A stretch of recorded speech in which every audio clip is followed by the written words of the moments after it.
I think it requires a little more detective work today to not accidentally use someone else's words or ideas. It's really hard, I think, to have integrity in searching out the original source of that idea.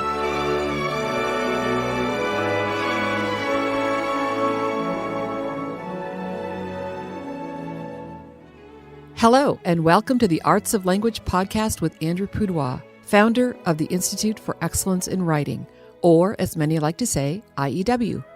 My name is Julie Walker, and I'm honored to serve Andrew and IEW as the Chief Marketing Officer. Our goal is to equip teachers and teaching parents with methods and materials which will aid them in training their students to become confident and competent communicators and thinkers.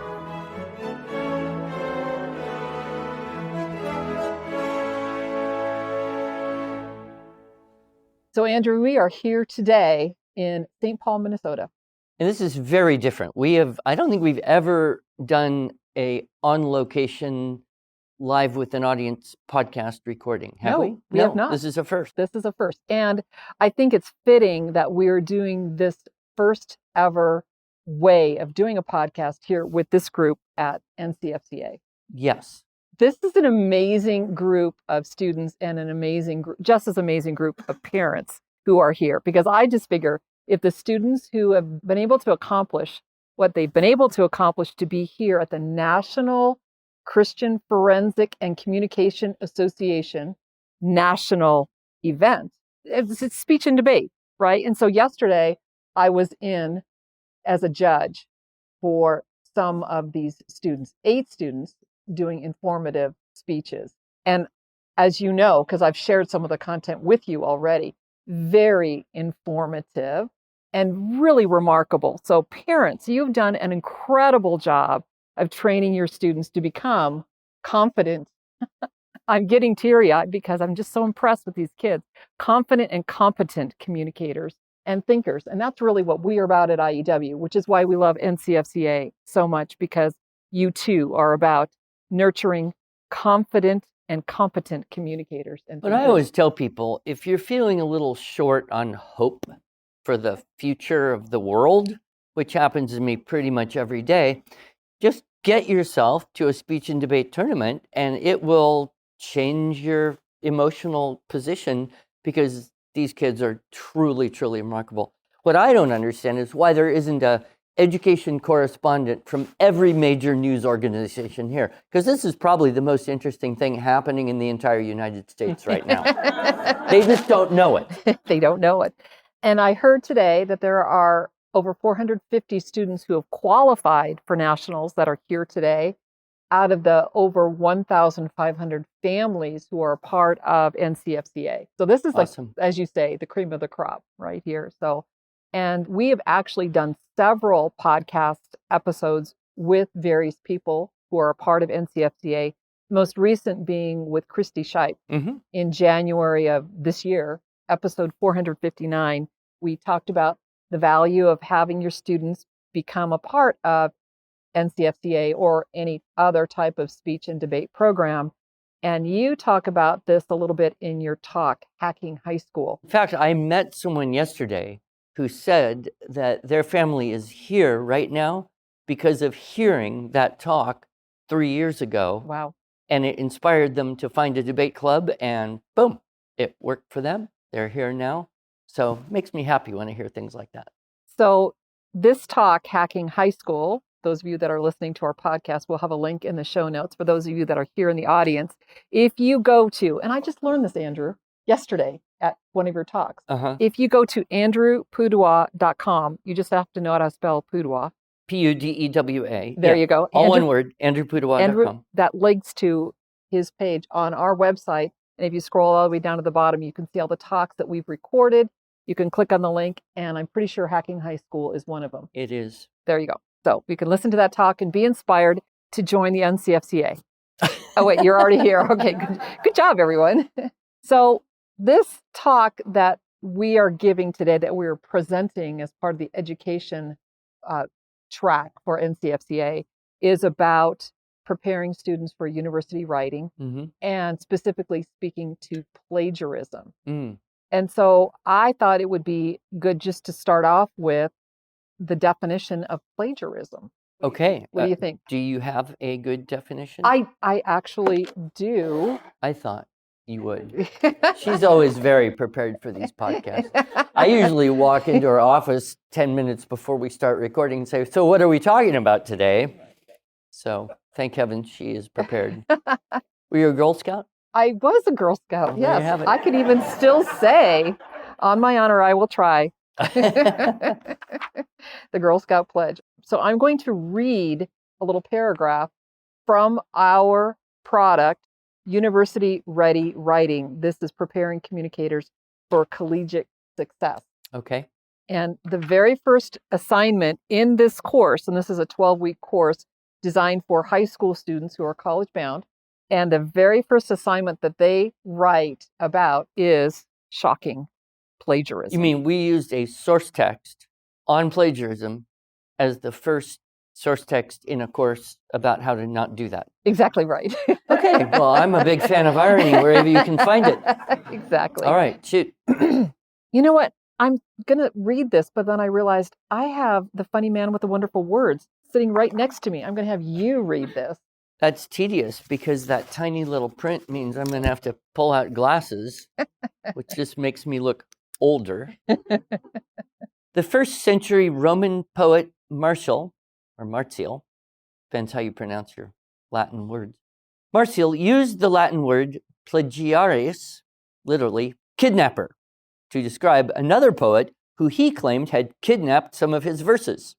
In 1620, the term plagiarism entered the English language and is today defined as, quote, presenting work or ideas from another source as your own with or without consent of the original author by incorporating it into your work without full acknowledgement, end quote. Usually, this is done for personal, social, political, or financial gain. Plagiarism can be divided into three categories: literal, academic, and commercial. Literal plagiarism occurs when a writer copies the exact wording of someone else's prose and does not give credit to the source. Most common among high school and college students, this can undermine one's reputation among faculty and peers and even result in a poor or failing grade. Academic plagiarism occurs when another's original research and/or ideas are represented as one's own. This has more serious consequences and may even result in expulsion or professional censure. Commercial plagiarism, which may occur in journalism, politics, or business, can result in disgrace, termination, or even lawsuits. Yeah, so that's kind of our working definition of plagiarism. I think it's pretty accurate. And specifically what we've been invited to talk about is this idea of the academic problem. Right. And of course now, and we were talking about this a couple of years ago, but now more than ever, AI can become a part of that conversation. And how do we help students avoid this? Right, and that's a continuously changing landscape of AI, and I'm sure we'll get into it.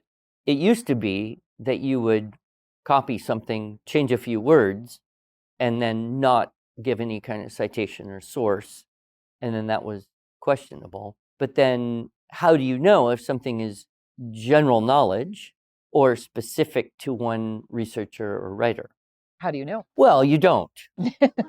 So you play it safe and you just cite everything ad nauseum. That's what most people are doing now. And you've read these papers and there's so many citations. Really, do you have to clutter this thing up with all that? But they're, hedging their bets. The one thing I had heard is if there's something that is published or stated in 2 or 3 or more reliable sources, that would be considered general knowledge.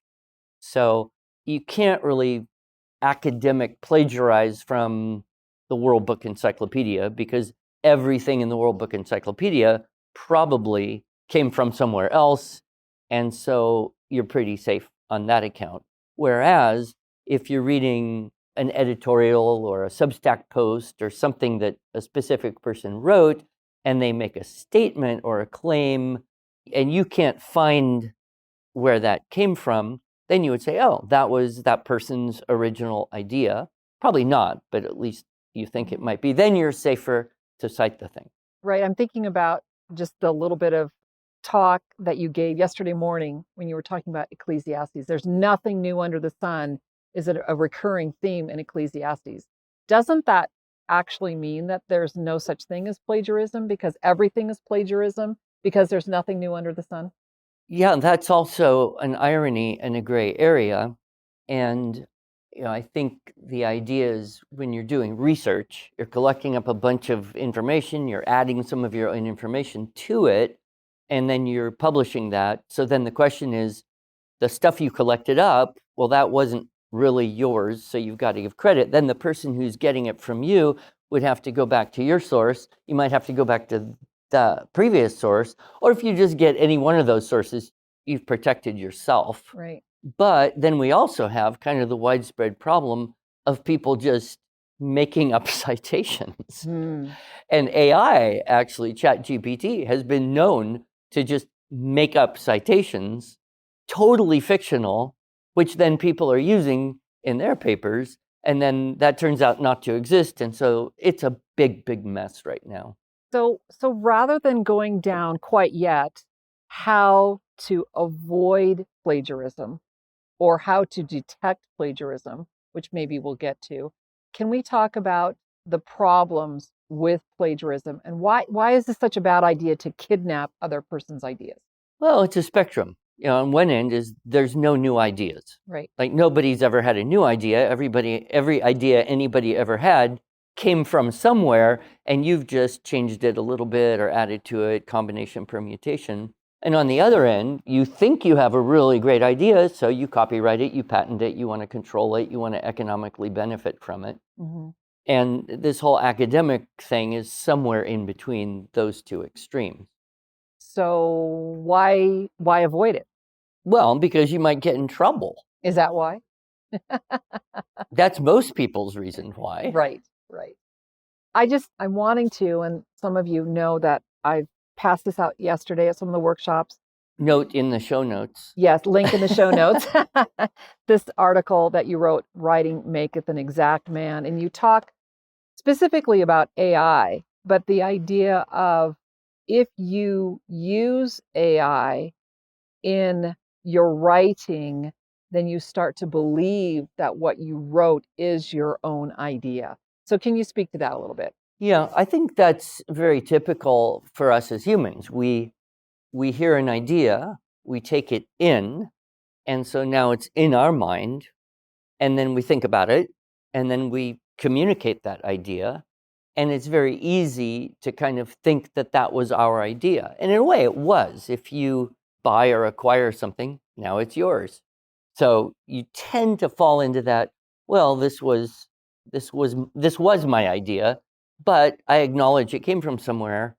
And so then there's that process of saying, do I even remember where I got this idea from? Right. And if so, I could give credit to that. And if not, then you can always qualify it by saying, a very smart person once said. I don't know that that would be acceptable citation in the NCFCA. No, I don't think so, but it might make you feel better. Yeah. So would you say that plagiarism is more common today than it was, say, 10, 15 years ago? I don't know if it's more common, but it's certainly easier, right? If you go way back before there was internet, then you had to intentionally find the source, the book, the article, and copy from that, either verbatim or copy a sentence, change a few words, copy a sentence, change a few words, and do it that way. And you would know that you had done that. Now, if all your information is online from somewhere, you don't necessarily even know where the ideas originated, and someone else is using them from somewhere. I think it requires a little more detective work today to not accidentally use someone else's words or ideas.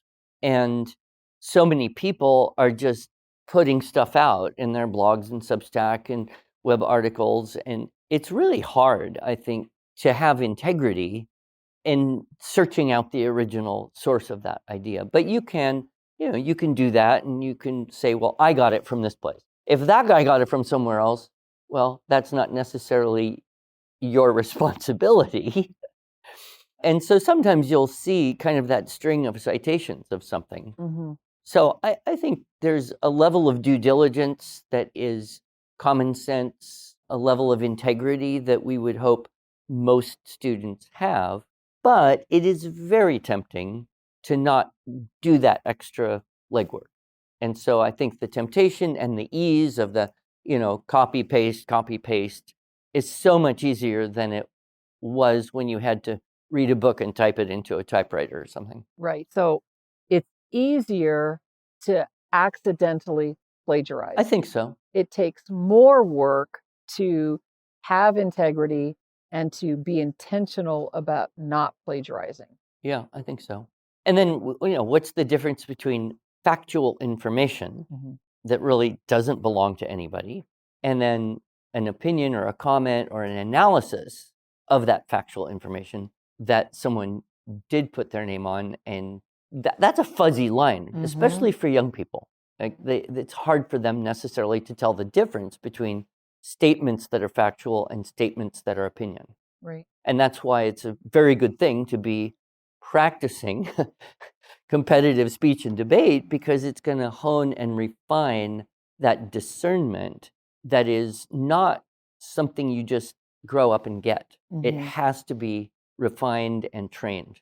Well, and I know there's and you're going to forgive me for not knowing, there's a committee that's dedicated to making sure the students do give their speeches and their positions with integrity. What's the name of that? Compliance? Is that what it's called? Compliance? Yeah. And so these kids I felt pretty confident yesterday when I was hearing these 8 incredible speeches that somehow I'm supposed to rank. Are you kidding me? To be at nationals and to be a judge? I told you what to do. Close my eyes. The one you liked. Just go with your gut. The one that was the funniest and told the best stories. That's what I went with. Well, no, that's not true. But I felt pretty confident that the students, when they were presenting the information, I didn't have to go fact check because of this compliance group that's here. But I just wonder, what are college professors? We're talking about specifically being prepared for university writing. Yeah. And speaking to this problem with plagiarism. How are professors? Well, there's tools. So as technology has made it maybe easier and more tempting for students to just lift stuff and use it, now the professors have tools like plagiarism checkers. And so they will run the papers, which are all electronically submitted, through a massive database of other papers. And if there's a certain percentage of word repeat, then it flags it as possible or probable plagiarism. And then they can look into it personally, because how else would you do that? And you're a professor, you're teaching a section with 100 kids, you're getting 100 papers. Nobody's going to read all those things. Are you kidding me? In fact, I have talked to university professors who have admitted that they don't read all of the papers from all of the students. They will read the beginning, they will read the end, they will read a few random things in the middle, they will run it through the device that checks it out, and then they will grade it based on that. And I heard a funny story of a kid who once wrote a master's thesis or some super long high-level thing, and he put a comment to his professor in the middle of the paper just to see if the professor would have read that and respond to it, saying, yes, I read your little comment to me in the middle of your paper. And he was very gratified because the professor did actually read it. But I thought that was kind of clever. Well, especially a master's thesis. I would think that they would take good care for that. So, So I'm reminded of a podcast guest we had, and I can't remember his name nor his moniker, but it's hilarious. Hilarious bookbinder. Hilarious Hale, bookbinder. Professor Hale.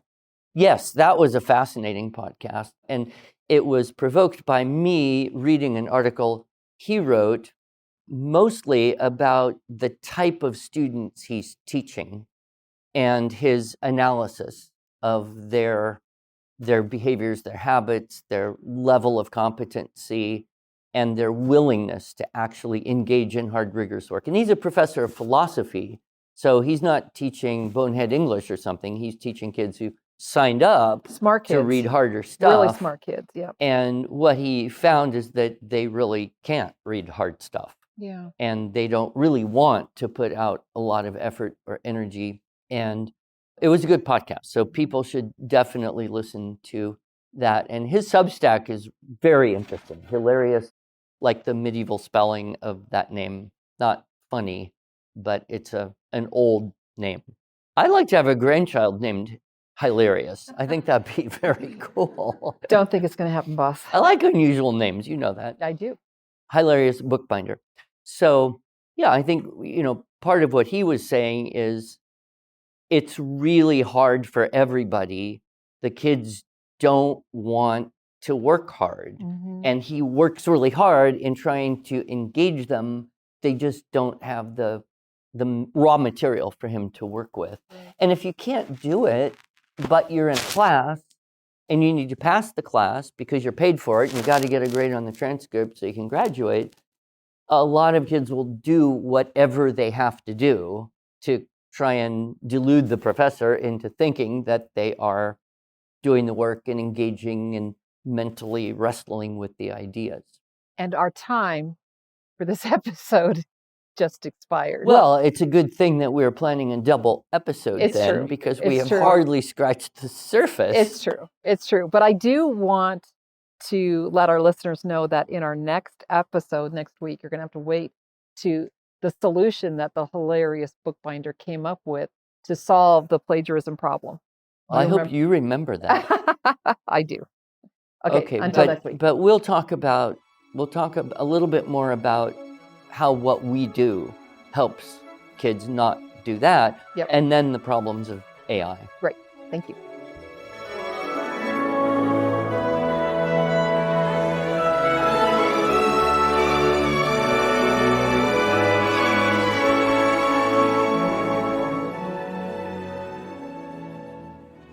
Thanks so much for joining us. If you enjoyed this episode and want to hear more, please subscribe to our podcast in iTunes, Stitcher, or Spotify, or just visit us each week at iew.com/podcasts. Here you can also find show notes and relevant links from today's broadcast. One last thing, would you mind going to iTunes to rate and review our podcast? This really helps other smart, caring listeners like you find us. Thanks so much.